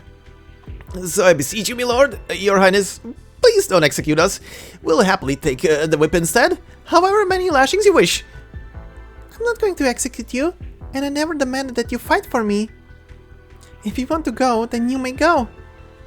Oh, thank you so much, Your Highness. You are wise and merciful, and... Can we three go along with you? Shh, say no more. Her Highness has already done us an incredible kindness by sparing our lives, and you would still demand more of her? Don't be a fool, shopkeep. How much of a chance do you think the three of us and that broken truck's got? We'd probably get blown up by a bomb or worse.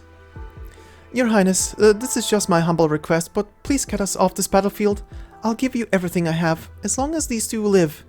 I'll swear my undying fealty to you. No, that's not the issue here. If you were to follow us, I'm sorry to say that it would just be as dangerous. What do you think we should do, Doctor? I can't imagine they'll survive the battlefield on their own. Very well then, driver. We can travel together for a while.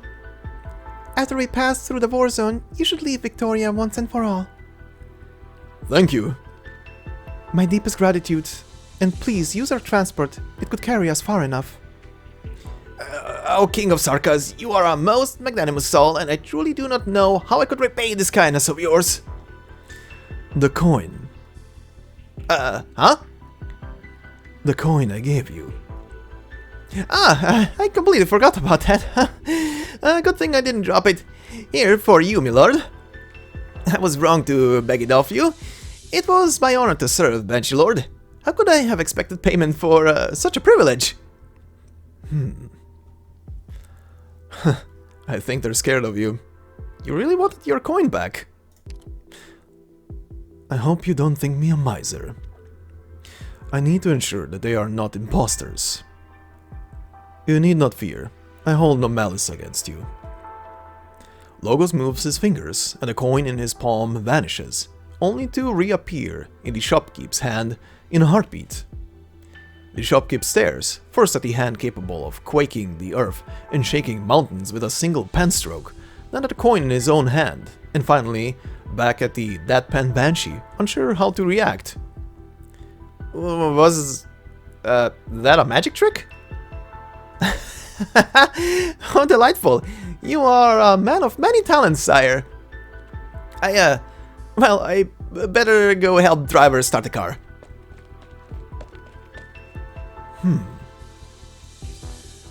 A most interesting performance. Tough crowd, huh? I saw Scout and Outcast demonstrated several times, but I could never quite get the movements right. It is my lack of skill that made for a lackluster effect. I've never seen that side of you. Are you a bit of a jokester? Doctor, there are many times when I also regret the fact that many of our shared memories have disappeared into the ether. We never did talk about the past much. I suppose the right time never came up. If we ever find ourselves time to reminisce after this ordeal, perhaps you will be pleasantly surprised by the anecdotes of your past. But for now, we must go.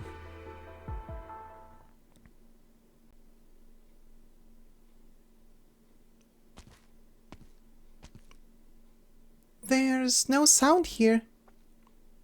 This stillness is strange. I can't hear the sound of our breathing or the vehicle's engine.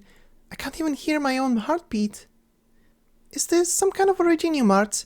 Could someone have blocked all sounds in the vicinity to conceal themselves? No, Amiya. Listen carefully. It is not that sound has forsaken this place. Instead, there is a great tremendous roar, so great that it drowns out its lessers. It is the deafening cry of death itself. Look over there! That leaf! A leaf hangs from the lowest branch, its surface tinted with vibrant yet bizarre colors, like the work of a haphazard artist or sunlight reflecting off a puddle of grease. Like the vestiges of some sort of arts. It is rotting.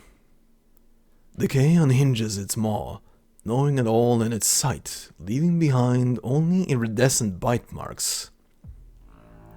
Within a few seconds, the sprightly yet strange coloration spreads across the entire plant, and even onto other bushes. The once succulent leaves become drips of foaming liquid, leaving behind only bare vein networks quivering in the wind. Just like a fin beast's skeleton after its flesh has been picked clean, unceremoniously discarded. The wind rises, as if wanting to tear at their skin. It is the sigh of an unsatiated beast. Logos, the marsh! Silver incantations flow forth, plunging into the depths of the marsh. Did you manage to stop it? No. The muffled sound of water sloshing ripples from the marsh, echoing about in the deathly silence. The sound of a foot pulling from the ooze, then stepping down again. Steady, unseen steps churn the muddy water, slopping it to the shore. Prepare for battle! Stay where I can see you, Doctor! Black arcs shoot into the marsh, but the burst of sound quickly dies down, as though swallowed up. The steps begin again, the rhythm unchanging, their resolve unyielding. A tethered hem floats above the surface of the water as ripples crash into ripples, becoming a chaotic jumble of lines and shapes.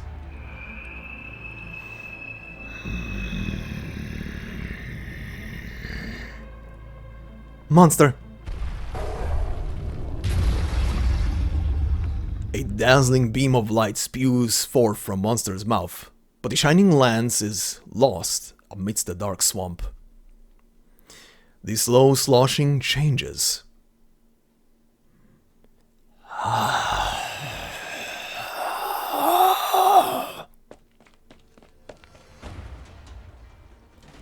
A series of hurried footsteps erupt in the silence, and all lost sounds return once more. A brilliant cacophony, an ear-splitting din.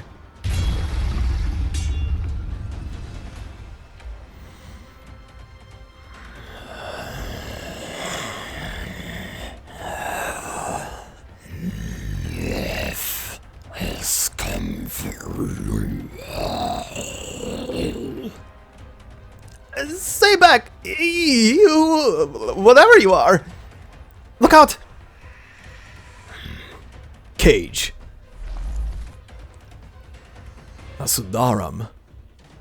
A burial shroud still wrapped around the corpse. His body has already rotten away. Conventional attacks will have no real effect. This is a form of witchcraft innate to the Nachtseher, or possibly an ancient tradition. Nachtserers devour life to nourish their bodies, but all bodies have an end. Once at the cusp of that end, powerful Nachtserers will nourish weaker ones with their flesh, gaining unfathomable speed and strength in return, alongside witchcraft energy that no ordinary body could bear. In so doing, they become even more powerful creatures, while their nourishment allows the Nachtseher society to sustain and grow, just as fallen leaves nourish the land, and the land supports new lives. An eternal cycle. Flood. The muddy waters of the swamp rise swiftly, like a curtain immersing the Nachtseher up to his torso. At the same time, incantations bend and weave their way around the group, holding back the rot's incessant bite. Over there! Quick! We'll head into the forest!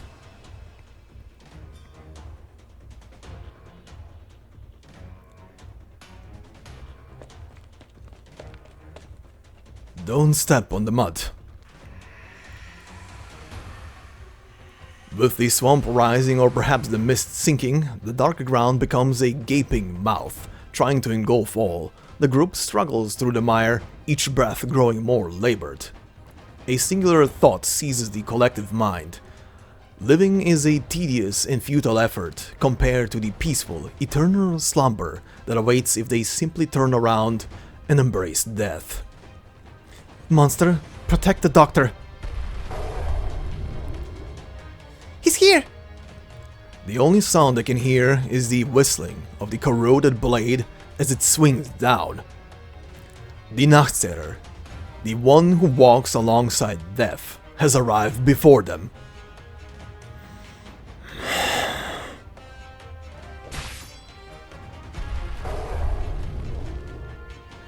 Did Monster also feel the pain? All life withers before his arts. If we are caught in the Nachtseher's witchcraft, our life force will be sapped to become its nourishment. He's fast! Did he come from the mud or drop from a tree? Either is possible. From life to death, from blossom to wither, they draw upon the entire life cycle, turning it into seeds that produce new Nachtserers. I can feel it, the unending flow of witchcraft energy floating towards us. And not just from the enemy before us, from the marsh amidst the trees, it's everywhere. We have been wrapped in the Nachtseher's shroud. By his hands, death hangs above our very heads. Only by tearing apart this barrier of witchcraft can we defeat him. Manor, I'm about to die. He's tired, shopkeep. Here, hold on to me so we don't get separated. I am... Driver! Hold my hand! Whatever you do, don't fall! I am... She's fading out of consciousness. I can't hold her up much longer. Ordinary healing techniques won't help. Nachtseher witchcraft is devouring us all. Leave me. I'll only hold you back. You can let go of us. I know that if it wasn't for us, you and Sir Banshee could fight more easily. No! I promised that I would get you out of the battlefield. We're in this together. Is that so? Good. The scent of blood, it pervades the air. It's Driver and the others' wounds. No, this blood is witchcraft. Huh? As in a vampire? This forest has Narrateds and vampires? A thin fog of blood floats all around them. This is entirely different from the Prince of Blood's arts they witnessed before. It is subtle, like delicate strands of silk nearly smothered by the all-encompassing mist of decay around them. But it is these silken strands that slightly stir the stagnant air. Amiya, feel the flow of wind. I will expose the weave of this shroud and locate its weakest point. Got it. Black arts gather before Amiya's body, condensing into a spear. Logos raises his hand, pointing at the depths of the thick fog. Pierce.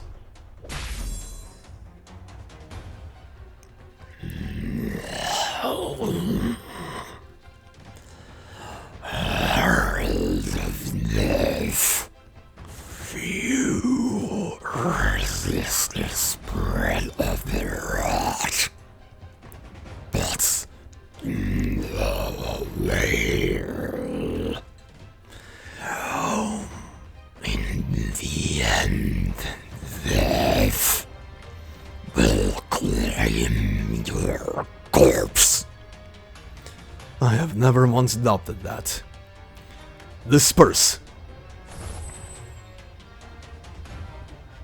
His giant blade falls, sticking into the soil like a gravestone. The Narrated shroud flutters and billows. In an instant, his imposing figure disintegrates, leaving behind only several tattered stripes of cloth, gently falling to the ground. Is he dead? I can finally breathe! Clack, clack. It's the sound of bone scraping against bone. A withered hand stretches out of the mud. Watch out. It fell apart? Looks like it to me. When you become such a badass, Driver. Shouldn't we keep going, Your Highness? Yes, it's best we leave at once, before the Narrated reawakens and catches up to us again.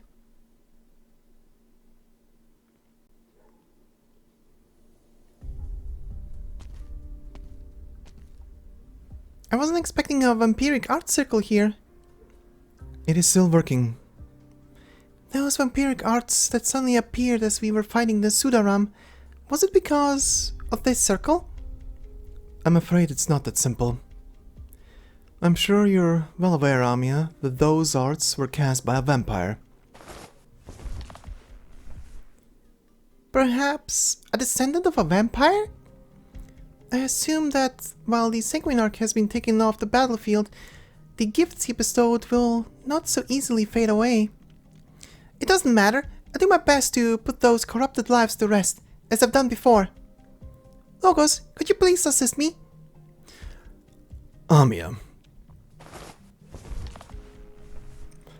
The sound becomes ever clearer, coming from behind the bloodstained boulders. It is the sound of limbs dragging across the ground, a sound that they've heard countless times in previous battles. Amiya notices the expression on Logos' face. He looks not at the stone columns, but at Amiya, a trace of emotion flitting across his eyes. It is sorrow. Amiya recognizes it instantly. She has felt sorrow countless times since the war began, sometimes from an enemy, but mostly from her companions. Driver.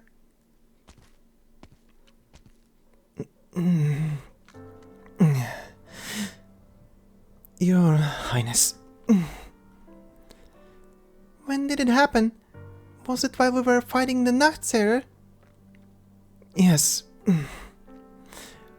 When we left the skeleton, I brought along a rock that the military commission had ordered us to transport.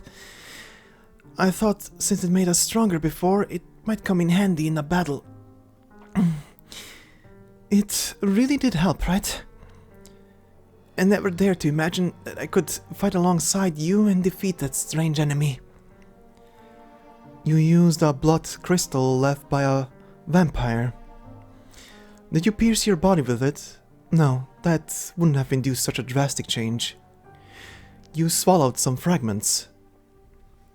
You willingly accepted Ducarel's blood and arts. I've always had the vampire bloodline, even though it's pretty faint by now. But I could still sense the sanguinarch's call, even if it felt nothing more like a whisper. I've seen those worms crawl out of Sarka's corpse before, so there's no need to pity me for not knowing the consequences. Instead of dying in the gutter like a real worm, without so much as a yelp, I'd rather accept this power and die on the battlefield like a real Sarkas. This isn't a spur-of-the-moment decision. A few months ago, while driving aimlessly through the wilderness, I heard a broadcast about what was happening in Londinium, and somehow I just drove all the way here. Shopkeep says I read too many stories about knights. That's rubbish. Everyone knows that Castle doesn't need knights. I just wanted to know if there was a real path in life that I could follow, one with a proper end. If I could give some meaning to my life without just wasting it. And then I met you. The path of the King of Sarkas is a path for me. We fought alongside each other in this path. Like you said, we're in this together. And now the fighting stopped. At least for now. My bodies are still alive.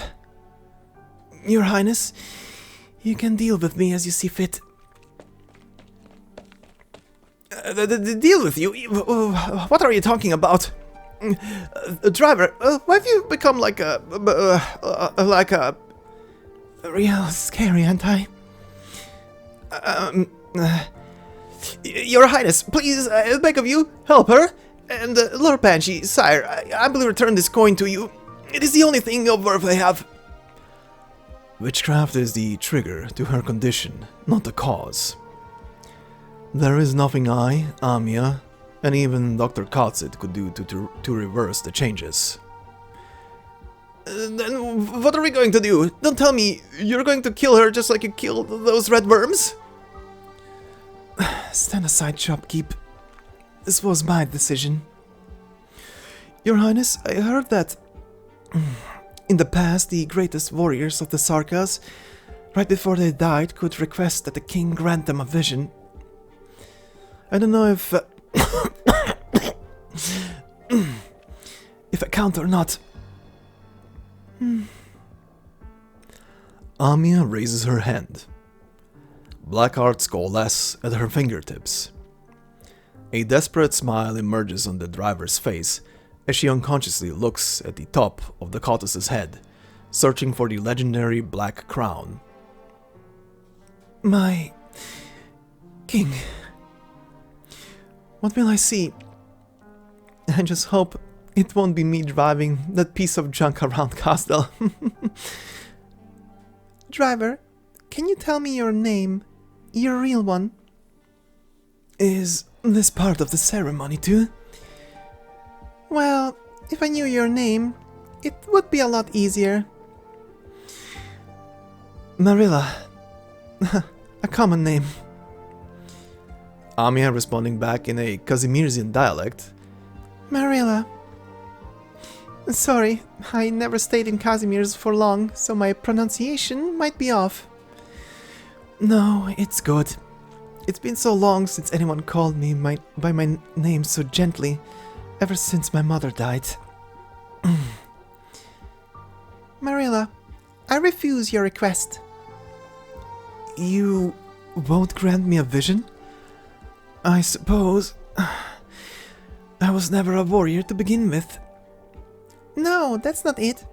I refuse to let you die here by my hand, Marilla. You have not become the vampire's creation. Your looks have changed, but I don't sense you becoming any more evil or bloodthirsty. And even if you are showing a bit more of your ancient bloodline, you're still you. You do not deserve punishment, nor should I be the one to give you your honor. But you are the king of Sarkas, Please, call me Amiya. Miss Marilla, I've had my share of worries because your team, isn't comprised of Rhodes Island operators. I was thinking earlier about how we could get along with you three, but in truth, it wasn't a problem at all. If you wish to fight alongside us for a common goal, then I welcome you with open arms. The young Kautos keeps her arms outstretched, her blue eyes blinking. The Sarkas woman grasps her slender fingers. Despite not feeling much sorrow, 2 rows of scarlet tears still flowed down her cheeks.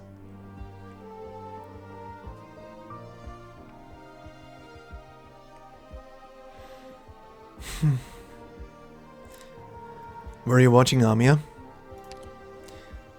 She's changed a lot these past few years.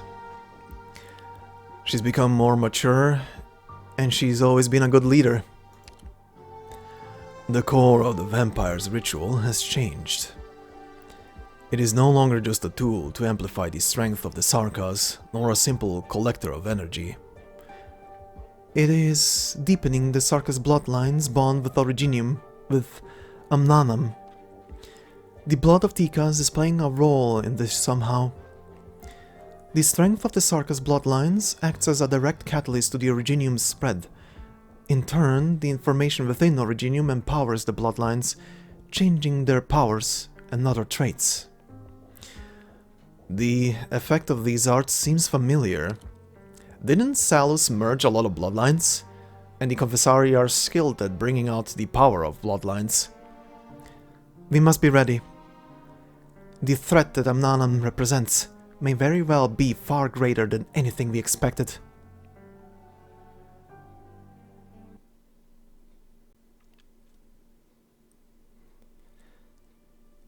Well, Mr. Trilby Asher has earlier in the other cutscene run into a very interesting foe, considering that the silhouette looked pretty much the same as this guy.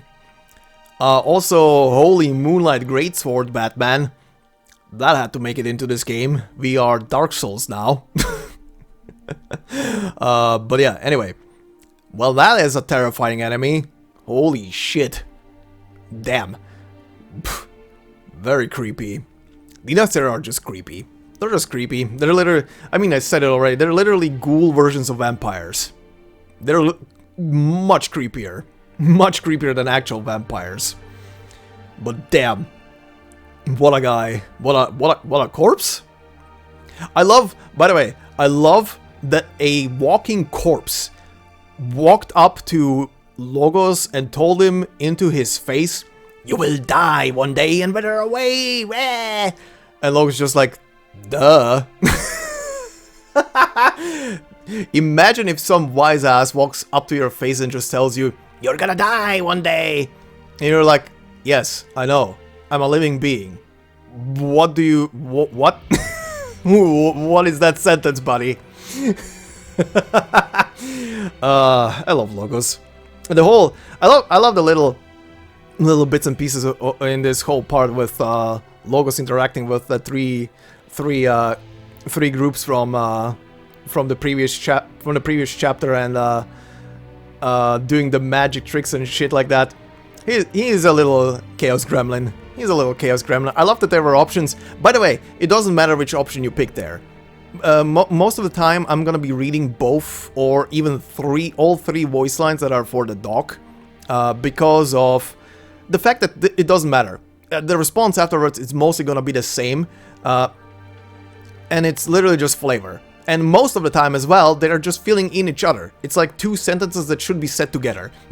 So, you know what? I'm gonna say them both. It doesn't matter. Like, oh, I did that before already, I'm gonna keep doing that. Sometimes, it doesn't make sense to say all 3, like in that one moment, but, you know, in most moments, you literally can say both sentences. It just sounds like they're filling each other in. It's fine. But anyway, But yeah, damn. Also, what was the name again? Marilla? Damn. She, God, those worms crawling out of her body. Ugh. Ugh. Good lord. Ugh, the sanguinarch powers are disgusting as fuck. I love it. I love some good body horror. But yeah, anyway, this will be it for our first part for today. And next time we will continue with who knows how many, but I will keep recording and uploading ever so fast as I can at least. Also, I don't know what was wrong today. Probably the past couple of days of me walking through the city in absolutely most densest mist and low temperatures. My whole throat the entire time during the recording session for this very part was literally so dry. I don't know what the hell. And it's annoying the piss out of me. But yeah, anyway. This will be it for today. I will now go and rest after I edit this together and hit render, which will take probably like 2 hours to render out. In the meantime, I can take a power nap. Yeah, you guys enjoy this part. I hope you enjoy. If you do, please consider leaving a like. It would help me out a lot. If you're new to the channel, consider subscribing. This will be going onto the channel pretty much every second to third day currently, I would say. Depending on how long it takes me to record a part. And we'll see how long it's gonna take to blast through this thing. Like, I think I said in a previous... I think I said it in the discussion piece at the end of the Babel story. This is, in the Chinese clan at least, the word heaviest story in Arknights so far, trumping everything that came before it, so I have work in front of me. And yeah, of course, if you want to support me and my channel more directly, you can do so by joining a membership, and as always, no video will be behind a membership. It is pretty much just there to support me and my work more directly. Thank you very much, and yeah, I will see you in the next part. Until then, don't eat random sanguinarch magic witchcraft rocks. Those worms are not nice. Don't. Nah. Anyway, bye-bye.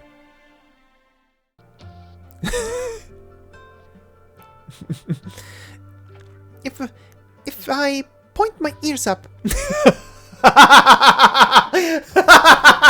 That's the reason?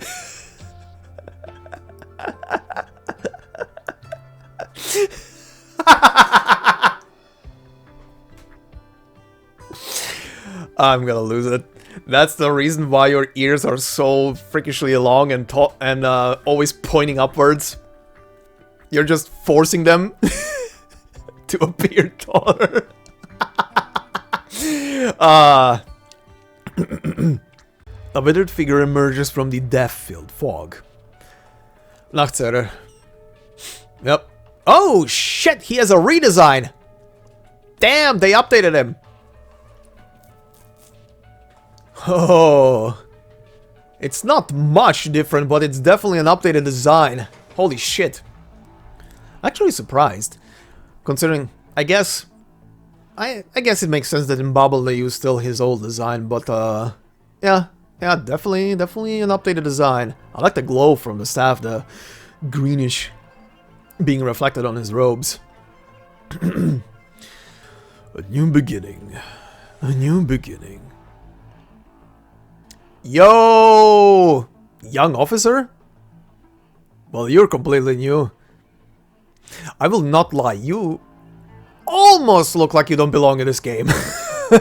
Almost. What the fuck are you? Okay, that's why you look quite different than the others, and the green. Should have actually known by the green in the design that she's a Nachtseher. So she's not she's not a regular vampire, she is much worse. Got it. Yo, who is this? That is a sword that I have, bitch. Fucking guts entered the ring. Whoa.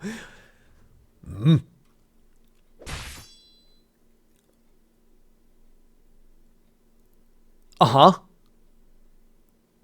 Okay. Who the fuck is this guy? Yo, he looks cool as fuck. Moonlight Greatsword, let's go! We Dark Souls, baby. Driver. Oh, good lord. Oh no. Ugh. Fucking worms of that asshole. Sorry. Special Environment Adaptive Ops. Learn to fight in extreme Originium environment. Okay, well, let's see. Will this be just random fluff, or will there be something goofy here? God, those tornadoes hurt like a bitch. I don't feel so good. There's a lot of activated Originium here. That's because you're in an area contaminated by Originium pollution. These are common on battlefields in the outskirts of Londinium. Operators deployed in them will take continuous damage and have reduced SP recovery. Try to avoid them when deploying. Okay. Also, what the fuck is this? Can't click on it. Good. Speed up. What's the storm in the distance? It looks like it's heading towards us. That's an active Originium storm conjured by enemy arts. It has the same effect as Originium pollution, but even stronger. Active Originium storm? Why is it headed our way? It seems to be drawn to the withered altar. Ah, okay. Oh, so this is how we're gonna be dealing with this shit. We're gonna be either deploying... God, this music is so good. We're either gonna be deploying them somewhere, manually, or something, let's see. The storm expanded? Oh, I didn't even notice that the first time around. I think this thing grows when it gobbles this shit up. Okay. Correct. It grows stronger when it absorbs the active Originium in its path. Okay, yeah. I noticed it grow on the first map, but I didn't really think about it while I was. And then again, I did a map only once. Okay, yeah, it becomes super big. We're in real danger here, Instructor. How do we deal with this? Calm down, Jessica. We can deploy a new Wither Altar in another direction to draw it away from us. Once placed, we'll have to deploy an operator to activate it too. Ah. Leave this to me, Instructor Doberman. High-risk jobs are on my specialty. No, she needs to break it free. That's funny.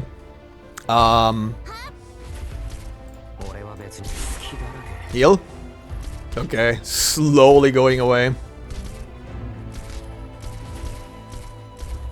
Keep pushing it.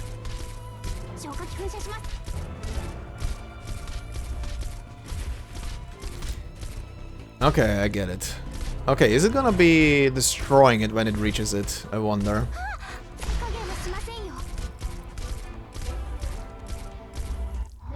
No, it just sticks to it. Okay, that's fun.